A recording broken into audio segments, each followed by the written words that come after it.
my passion is to now help others to do it. I'm already doing it, so it's now time for me to give back and help others do it too. This is Solo Travel Talk. Your solo travel advisor is Astrid Clements. She's the Hackerette, and she's our guest here today on Solo Travel Talk.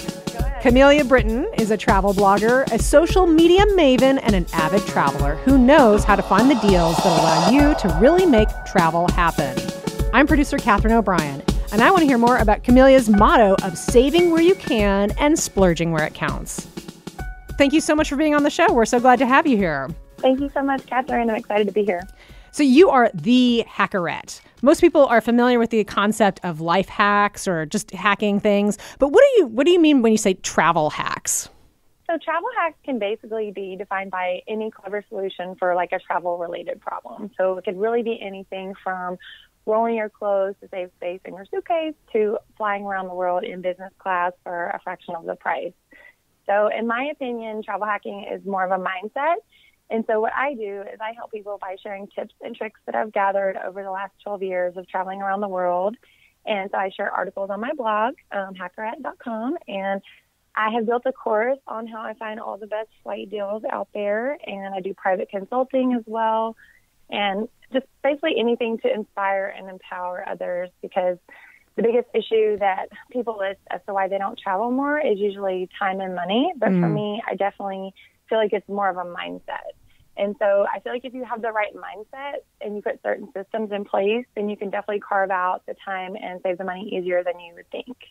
And I definitely speak from my own experience of figuring it out myself. And so my passion is to now help others to do it. I'm already doing it, so it's now time for me to give back and help others do it too. So your philosophy is a little bit like, if I can do it, you can do it, and here's how. Absolutely. Yes, absolutely. Well, that's great. Well, so tell us a little bit about how did you get on this road, and how did you get to where you are now, helping other people do this kind of travel?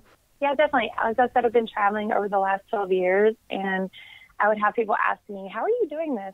So I wanted to start a business. I really want to empower and inspire others to go out and live this adventure that we call life. So that's how I'm living, and that's how I feel like so many people are afraid or scared of getting out and traveling the world, and they really want to, but there's something that's stopping them. And so I have actually dealt with that myself, and so I now want to help other people to get past that. So over the years, I've been traveling for the past 12 years. I've still been working as a nurse during all that whole time. And once I started traveling, I had the urge to do more. And so I had to start figuring out ways to incorporate that into my lifestyle and on a budget that I could be happy with. So I discovered all these tips and tricks along the way. And so I decided to start sharing what I learned in hopes to inspire and empower others so that they could do it too. And so I started my blog, and it kind of took off from there. I think a lot of other people connected with that. And so at first people thought I was like a budget travel blog, but I'm not a budget travel blog. I'm more of save where you can and splurge where it counts and live your adventure. So for me, it's like, here's these little ways that I've saved, and then I can splurge this on this amazing experience.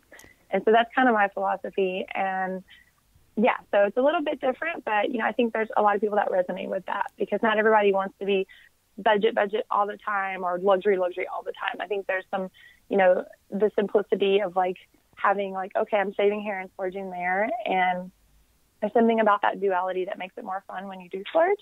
Yeah. Well, actually, I want to get into that. Of course, I want to get right into the splurging. Let's talk about splurging. I'm wondering if you can sort of define where the real areas that people should be thinking about splurging. Is it the travel? Is it the getting there? Is it the business class ticket?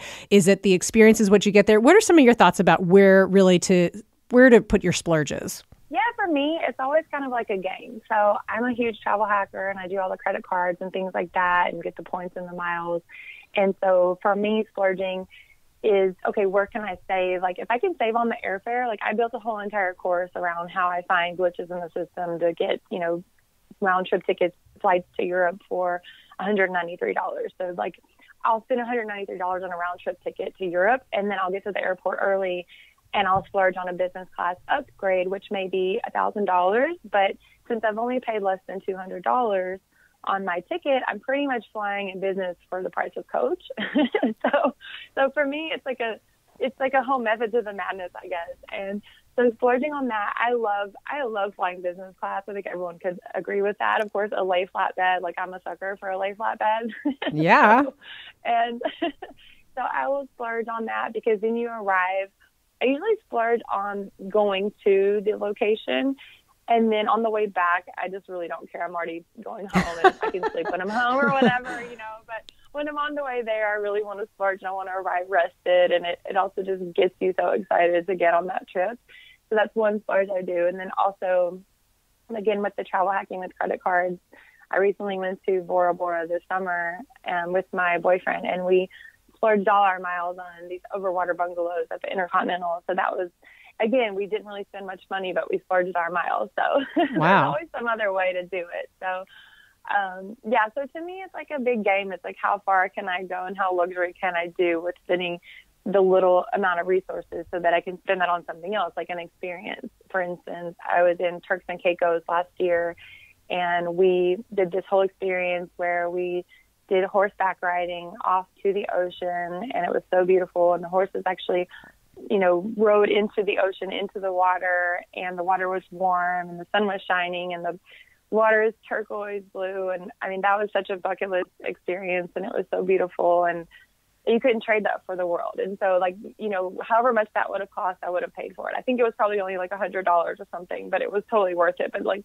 those little areas that you save and you can spend on these experiences that, you're like, okay, I can't do this anywhere else. Like, where else can I ride a horse off into the sunset, into the turquoise water of Turks and Caicos? So I really love collecting experiences. And so those experiences can be, these amazing sunset horse rides, or they can be, cheersing champagne in business class for less or whatever. So to me, it's just, I want to soak up as much of life as I can. So it's all about traveling more for me and more often, and being able to stretch that farther so that I can do more of it. I like that.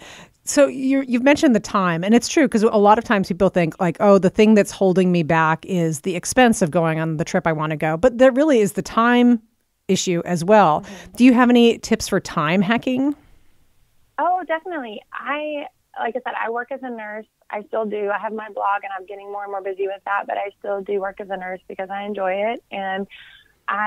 But for the past 12 years, I've been traveling, and I never had a blog till about a year and a half ago. So I've been living this way for over a decade and working full time, as a nurse. So I get it. I know how it is to have a full-time job and have responsibilities. I'm not traveling full time.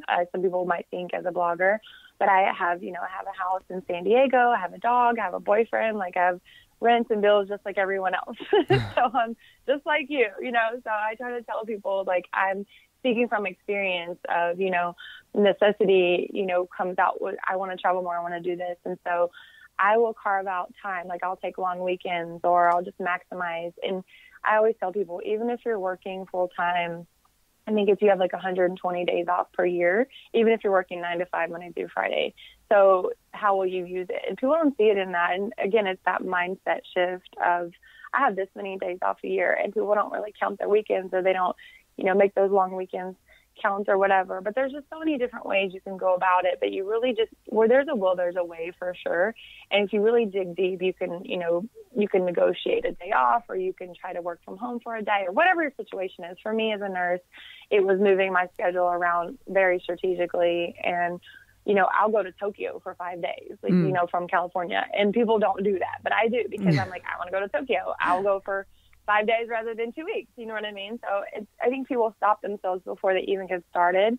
And again, I've gone to Europe for the weekend, Yeah. So wow. When you get tickets for like a couple $100s, which I know how to do, then what's wrong with, going to Amsterdam for the weekend? Like, why not? So, yeah. So. Okay. I'm already thinking you must be very resilient when it comes to jet lag. Again, I think it's a mindset. I try to tell myself I don't believe in jet lag, which it does get the best of me sometimes too. But the trick to that is definitely, well, for one, upgrading to business class and a lay flatbed will definitely help. And drinking lots and lots and lots of water, and, trying not to drink the alcohol, having the 1 or 2 glasses of champagne, but really curbing it at that, because I think a lot of jet lag is related to people getting really excited, and they're, cheers, and they're drinking wine and champagne, and that really, every per one drink that you have, it's like, I don't know, 5 or something. It really affects you a lot more than you think you do. So even that 1 or 2 affects you more than the 1 or 2 on the ground would, because you're actually in the air. And so you definitely need to drink lots and lots of water. I bring my pillow on the plane, even if I'm in coach or whatever, and I'll sit on it, I'll lay on it, I'll put my back, like just those little comfort for those long haul flights. Every little bit helps, and it's just getting through it and really trying to rest, taking melatonin, arriving rested and ready to go. And again, having that mindset of like, jet lag doesn't exist and I'm not going to give it energy. Wow. And just ready to go. And really, I've done that so many times, and I've kind of trained, my boyfriend to do it as well. I feel like I'm learning right now. I was just thinking, okay, listeners, let's do a little quick check-in. So far, I've learned that jet lag does not exist for me, that I can get a round trip ticket for under $200. I'm learning a lot already. It's always very educational. Yeah. That's why I started my blog in the first place, because people were like, what? And yeah, there's so much to share. And like I said, over a decade, I've learned so much. And so there's so much to share and always more to, empower people with that information. So I enjoy it. So I'm really taken by how much the mindset piece is really driving so much of what you do. I'm curious. I'm curious, like, how did you come to realize that? And do you have any ideas about how to get our mindset to where it's serving us for travel, or it's really encouraging our travel? I'm really intrigued by this. Yeah, definitely. So for me, like I said, I started back in 2005, 2006, and I had no idea what I was doing. I just knew that I wanted to travel, and I took my first big solo trip to Europe and realized this is amazing. I want to do more of this. And so for me, it was like, how can I make this happen? And my mindset was obviously over the years that I built, but all I can say, the common theme of that is that I had a mindset of each day, every choice that I make is building the life that I want to live. And if that choice is not in alignment in the life that I want to create for myself, then that's a choice I shouldn't make. And it's so simple, but it's so hard, because every day we make choices, whether we buy the stupid T-shirt that we don't really need at Target because it's cute or whatever, or like the whatever. It's all these little things. And so spending and saving and just, making sure that you're in alignment always with what your goals are. So, I think last year I went to like 9 countries, and this year probably about the same. And I've been working as a nurse too. And so it can be done, so it just, if you just take your mindset and say, this is what I want, and you will see how much easier it becomes. I think people's mindset, they stop before they start. And it is so much more doable because other people are doing it. And you have to really envision yourself actually doing it, and you can do it. And if you start planning it and putting it in the calendar and making little steps towards it every single day, it will be here before you know it. But I think people's fear steps in before they even get started. Like when I work with clients, like my recent client who wanted to go to Bora Bora, it's her dream, and she felt that I was just there. And I told her exactly how to do it step by step.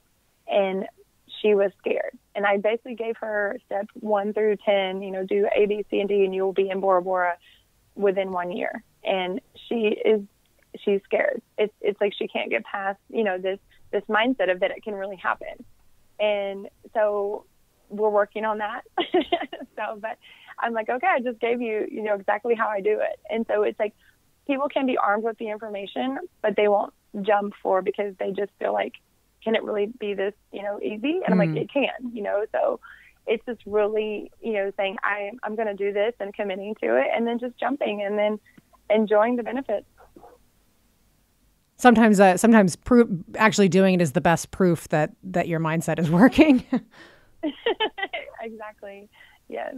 That's great. Yeah, and just start planning for it, and, buying bikinis for it, and, all the things that make it real. And then here it is. It's here before you know it. So that was me. I was like, I'm going to Bora Bora this year. And then I made it happen. And it happened much easier than I ever thought it could, because obviously I'm more expert in the travel hacking and everything. But at the same time, even for me, it was a little intimidating, but I figured it out. And so once you put your mind to figuring it out, the puzzle, then it just becomes a game, and you have to think of it almost like a game. It's not so serious. It's fun. It's travel. Like, go and have fun, and like, Well, I was just thinking when you kept saying it's you make it a game. I was like, well, yeah, then that's fun. I mean, then it's like sort of like a fun challenge to find the best price or get that business class trip. Yeah. Exactly, and that's what I live for. So I may not have even wanted to go to Copenhagen, but it came across my screen for couple $100. So I was like, guess I'm going to Copenhagen, because it's on sale, it's like a clearance rack. This has been presented to me. Okay. Yeah, exactly. So it's a game, and I treat it as such, and it's just like everything. I think it's intimidating, but the more you do it and the more you step outside, it's a muscle, and it grows when you work it, just like the gym, right? So your mind is a muscle, just like everything else. And when you make those choices each day, you're conditioning your mind to, I deserve this life and I can have this life. And if I can do it, anyone can, because I'm just a girl from small town Orange, Texas, who, figured this stuff out. Wow. So I can do it. Anyone can do it.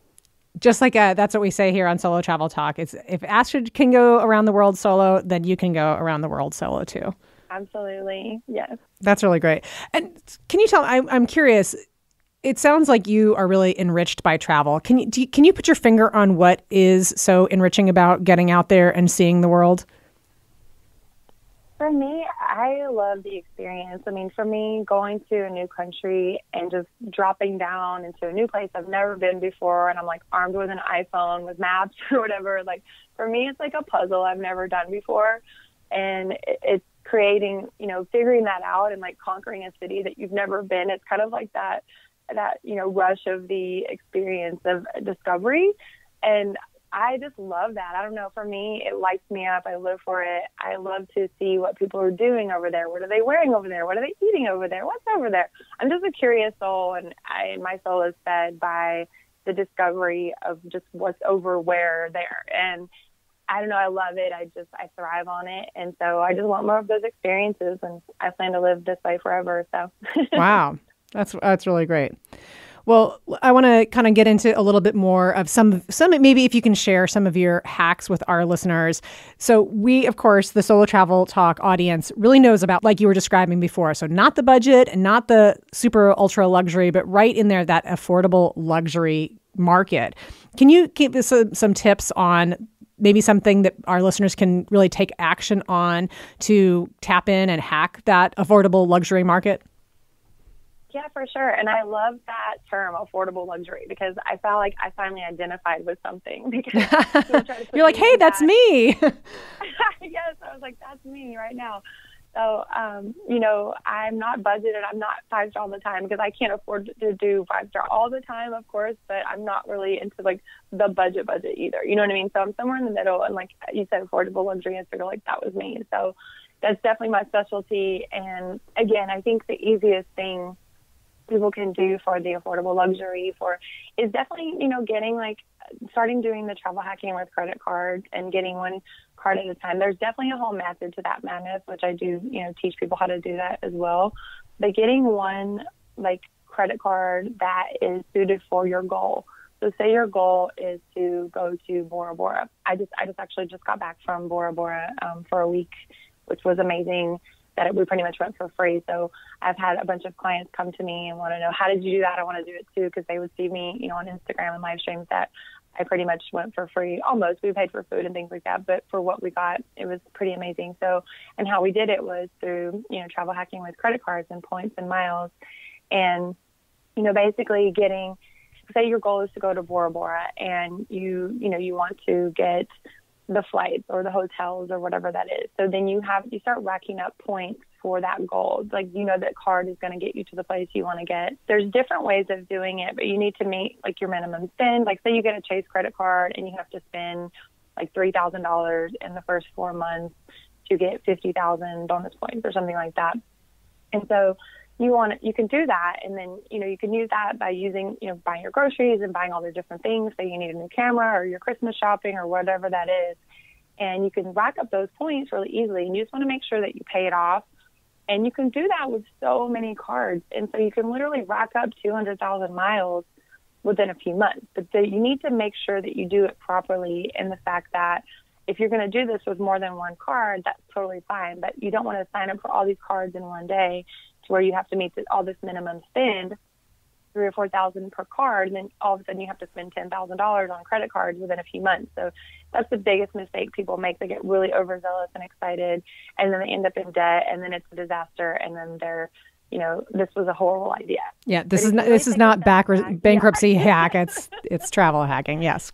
Exactly. So you really want to have a game plan and a plan of action to, doing it strategically, because it's completely a game. They know we're playing it. We can play it too, but don't get beat at the game, right? So it's like, have a plan to play the game with your mind, mind on fully and aware, because you'll get very excited. And, but that's the easiest way, I think, to get free flights, free hotels, and, all those things. I mean, for me, I'm really good at getting flight deals without points and miles, which, like I said, I built a whole course on that.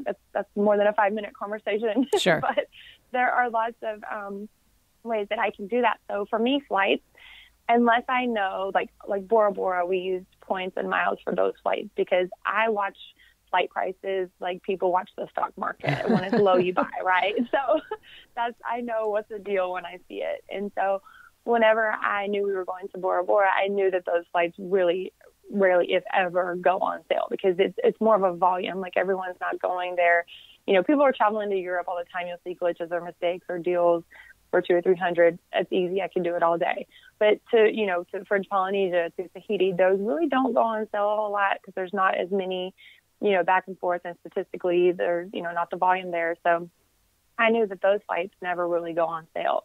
So that's somewhere where those flights are going to be probably $1,500 a piece from Los Angeles. And so that's something I'm like, okay, I'm going to use my points and miles for this, instead of, because then on the flights that I know how to get for $200 and $300, then I will, pay for those, because that's cheaper than what you're going to probably pay for the taxes on the points anyway, or something like that. So there's just, method to the madness of, and then, using that to try to strategically kind of, get your luxury in those ways. So just to recap, so the things that have fluctuation in the prices. So you're saying like Europe, because that's a popular destination from the United States, there is more chance for fluctuation to those prices. So you're looking for those glitches, those sales, those whatevers that will give you the price, and you're just using money to buy those tickets. But then for a destination like Bora Bora, anywhere, Tahiti, those kinds of places that don't have that same kind of fluctuation, that's where you're using your points and being strategic with your miles and what have you, correct? Yeah, absolutely. So it's like, getting the most out of the resources that you have. Okay. And just really, treating it like that big, it's a big pool. So your money's in one pool, your points and miles are in the other pool, and how are you going to use them all strategically as possible to get the most bang for your buck, right? So yeah, I think, with larger international airports such as LAX and Los Angeles, there's way more in and out of there. That place is crazy. So there's plenty of flights going in and out. And so those larger airports, you're going to always find the better deals, but you're also going to find those glitches too, things like that. Okay, good. We were off to a good start. And what is and do you have any affordable luxury hacks for the place you stay? Yes, the same points and miles, you can do those for hotels as well. So you can do that. We actually got our hotel. We had an overwater bungalow at the Intercontinental in Bora Bora, which I got for 2 nights for free through points, through my Chase credit card. Wow. Another way is whenever I'll use Airbnb, I have a whole article on my website of 3 easy hacks to using Airbnb, and it's basically negotiating prices on Airbnb. And people have mixed feelings on that, but it's like, these people are just regular people. They're not hotel chains. They're regular people renting their place out. So if it's last minute, if you save a lot of places, or if it's low season or whatever, you can save all your favorites in Airbnb and check on a couple of different ones. And you can email them and say, this one's a little bit out of my budget. Would you be able to do this? And it's just another person like me or you on the other end. It's not like a big chain or a hotel. And so I've gotten villas for $50 a night because it was empty, and I emailed them in a certain strategic way, which I have a whole article on my site about how I did that. And basically, asking for a little bit of a discount. And as long as you do it in a tactful way and say, hey, Molly, I'm traveling solo, I'm not going to make a mess, I'm clean, they're not going to have to worry about you basically, and the place is empty anyway, then you can really try to strike a deal with them. And a lot of times they'll take it because it's better than having no one there. The $50 a night is better than $0 a night. Even in math I can do. Yes. Yes, exactly. So, yeah. So I've had a private villa to myself in Bali for that, which was great. So that was one of the things that I did for hacking the place to stay. And I'll make sure I'll put a link in the show notes directly to your website with that article so listeners can easily get to it. You really seem to be somebody who is all about the getting the most out of this. So how are some of the ways that you pick the activities or the adventures that you're going to pursue in the destination that you go? How do you go about picking those experiences? I will look on TripAdvisor and see what's there. That's a really great place to start. I mean, people have reviews and things like that. I will also do a Google search of, Tokyo bucket list or something like that, wherever I'm going, and look at what are the things. And I read a lot of other people's blogs, and post my own blog articles and things like that, like of things I've done that were noteworthy. But I just do a little bit of research and see, and I kind of create my list of top things I want to do. And then once I'm there, I open up Google Maps and I'll see what's geographically, in my location where I can kind of go through, and I'll clump them all together, and I'll kind of plan my day and see what I want to clump together. Some things you need to book in advance, like as far as like the Turks and Caicos horseback riding, which that books out months in advance. And so I booked it beforehand, which was great. But a lot of things you can book when you get there or a week before or something like that. It doesn't have to be, but there was also like the robot restaurant in Tokyo, which was definitely on the list. And I didn't book it beforehand. We got lucky and we were able to book it that night. But that's also something, some things you need to book in advance, but most things you don't. The really super popular attractions, you might want to check into getting tickets or something like that, because the ticket prices are usually about the same as pre-booking. So, and then you have your space. You can make sure that that's part of your itinerary. There's no sort of question or disappointment. Yes, absolutely. If it's something that you really want to do, that you can only do that there. That's kind of how I choose things. I like to do things I know I can only do in one place, or that is very special to that place. Or, there's not any more robot restaurants that I know about. Well, so yeah. I want to do that when I'm in Tokyo. Yeah. Well, my eyebrows went up. My eyebrows totally went up. I'm like, robot restaurant? So tell us about the robot restaurant. I got to know now. Oh, it's actually really cool. I have it. It's another blog post that is the Tokyo bucket list with all the fun things I did in Tokyo. Tokyo is just such an amazing city of color and just art, and their attention to detail is extraordinary, and just everything that goes into creating there between the food and the entertainment and just the lights and the colors. It's crazy. And so there's a restaurant, it's called the Robot Restaurant, and it is more of a show. I wouldn't really have called it a restaurant myself. It's more of a show and entertainment. I think you go in and they serve you can choose to get dinner or not, which I would opt for not, because it's kind of just a bento box, almost like a cafeteria type of sushi, which is not very good. But don't eat the dinner, but definitely go for the show, because there's all these robots that are connected to Wi-Fi, and they're dancing around, they're doing a show, and it's like nothing you've ever seen. It's hard to explain. It's just colors and lights and music. And I took a video of the finale and I posted it on YouTube actually too. So I can give you that link as well. Oh, that's cool. It sounds amazing. It sounds totally amazing. Yeah, I posted the finale, and I think on YouTube, I was like, brace yourself for the next 3 minutes.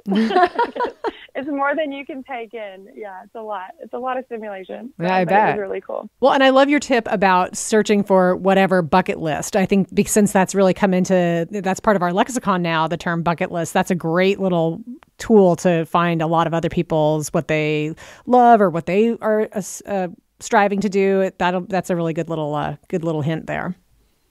Yeah, definitely. And also looking on Instagram, checking those hashtags like bucket list or Tokyo or wherever you're heading to, Turks and Caicos or whatever that is, and just scrolling through some pictures and seeing what people have posted, because there's always someone that's going to be posting the coolest thing to do. And that's a really easy way to find out things that are maybe the hidden gems or not as much publicized, or there was like a secret beach I found in, again, Turks and Caicos. It's called the Taylor Bay.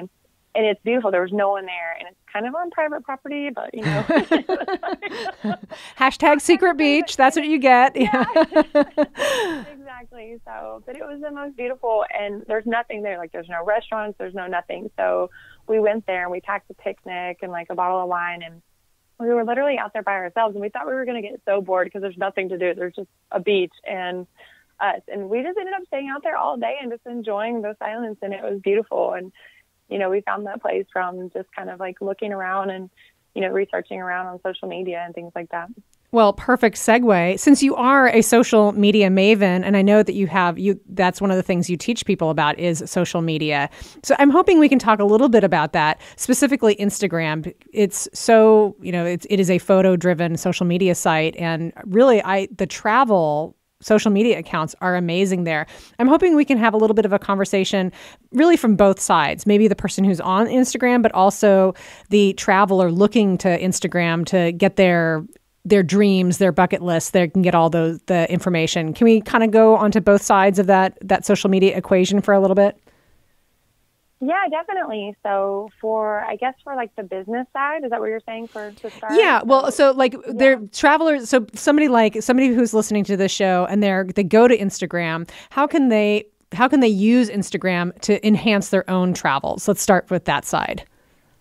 Oh, definitely. I think, you know, posting and doing stories and sharing, and you can definitely connect with other travelers by, you know, finding them through hashtags. There's also an app that I have called Travello. It's Travello, and you can actually connect with other travelers that are traveling in your area. And it's kind of like an Instagram, but only travel based. So that's another app as well that's kind of new and up and coming.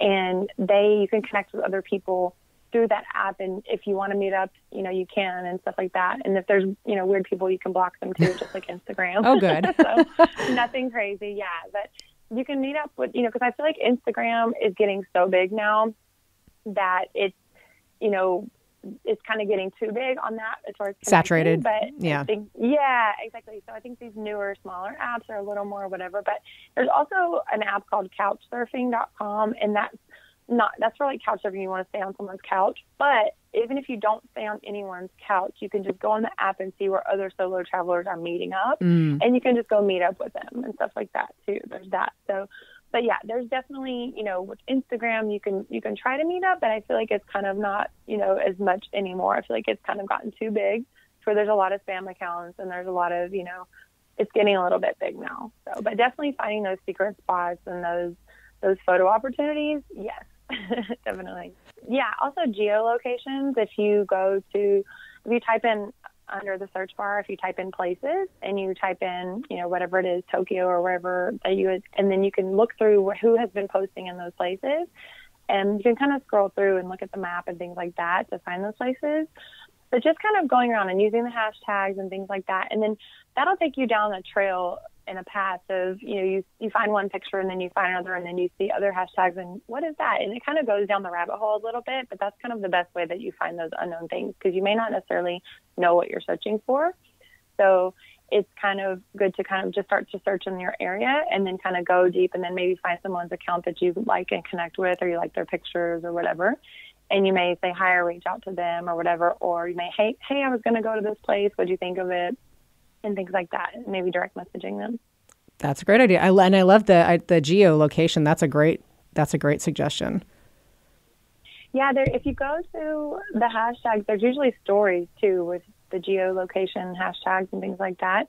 And you can actually watch people's stories and also get some information there. There's so many things you can do with Instagram these days. So there's a lot. So let's flip it a little bit for the person who's fresh onto Instagram. You have an amazing Instagram account. Are there a couple of Instagram accounts maybe you can recommend for travel that you really like?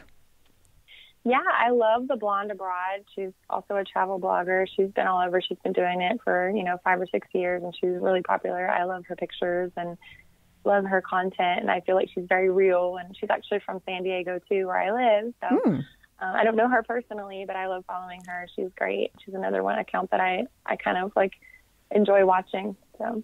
Since we're such in a social media age, so many more people are on social media accounts. Do you have any tips for how we can all bolster our own social media accounts?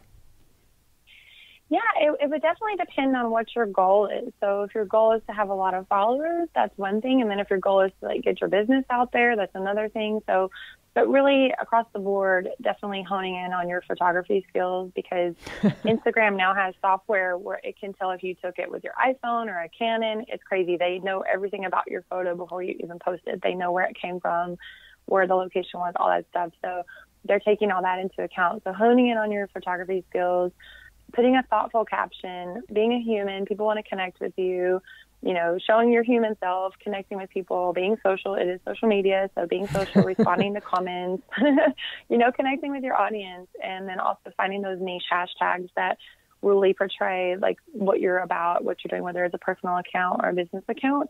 And I would always use any hashtags that are under 1 million. If you do hashtag travel, you're going to get 46 million or something, tags, and you're just going to get pushed down to the bottom. So if you want to be found, you want to connect with other people or whatever, definitely keep it under 1 million, because otherwise you're just going to get pushed out and you'll never get seen if that's what your goal is. Interesting. I like your suggestion too. So many people they just hear the sort of the push, you have to be on social media, but they don't really necessarily have the goal in mind when they start. It is absolutely all about the goal, because there's really, whether it's, your goal is a personal account and you just want to connect with other people, or whether you actually have a business and you want to make sales, or if you want to be an Instagram influencer, it really depends on your goal. So I do consulting with brands and new up and coming, bloggers or new brands that are, putting out new products, and they'll contact me for help on building their Instagram brand and things like that. I've given talks on building your brand through Instagram, around the world and in Turkey and here. So it's we first start with branding, and we first start with your goal. And so it's okay, who is your brand? Who are you? Who are we speaking to? And then we start with that foundation, and then we build out to your goal of what do you want? Do you want a lot of followers? Well, why do you want a lot of followers? Just because it looks cool or whatever? Or because unless you want to be a social media influencer, it really doesn't matter how many followers you have. It really matters on who's engaging with you and why. And if you're directing them to your business or sales or your photography or whatever that is, or your travel consulting, it really depends on your goal. So starting with that clear goal really helps to build a path to where you want to go with Instagram. I don't think 10 years ago, nobody said, I want to be a social media influencer when I grew up. But now that's an actual thing. It is an actual thing. Yes, exactly. Yes. And just to say again, this is something you help people with. You do. That's part of your consulting is consulting on social media.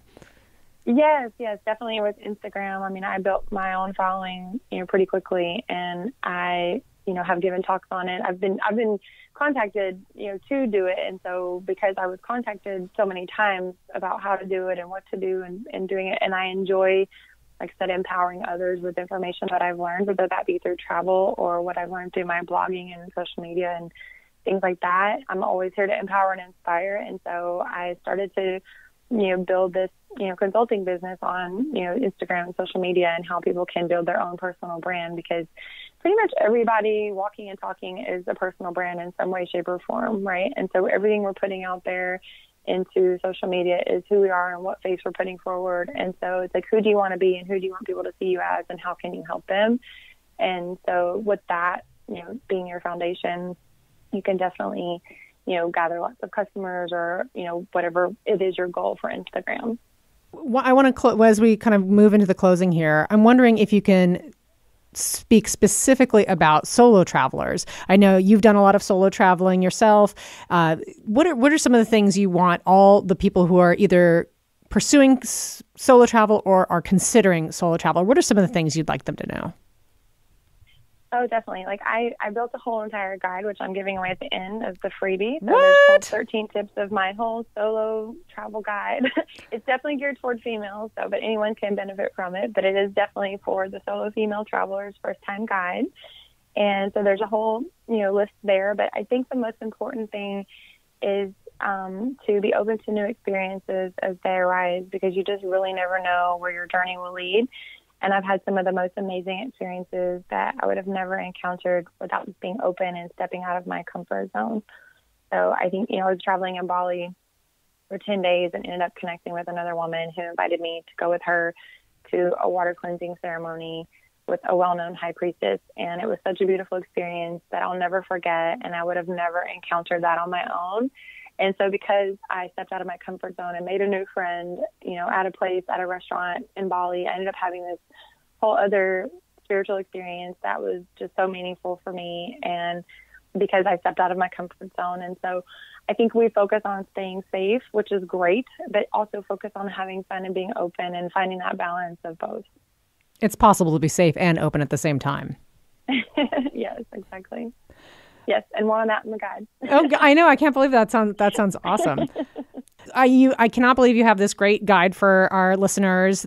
Tell us how we can get it and how we can get in contact with you. Yes. So it's on hackerette.com/solo travel. Ooh. And if you go there and put in your email, then I will send you the PDF download of the 13 steps to staying safe and having fun on your first solo trip. And you can always find me at hackerette.com, and that's where I'm at. And my email is kamelia@hackerette.com. So that's all the ways you can find me, or on Instagram. Well, yeah, I was going to say we got to mention your Instagram account since we've been hyping that up. My gosh.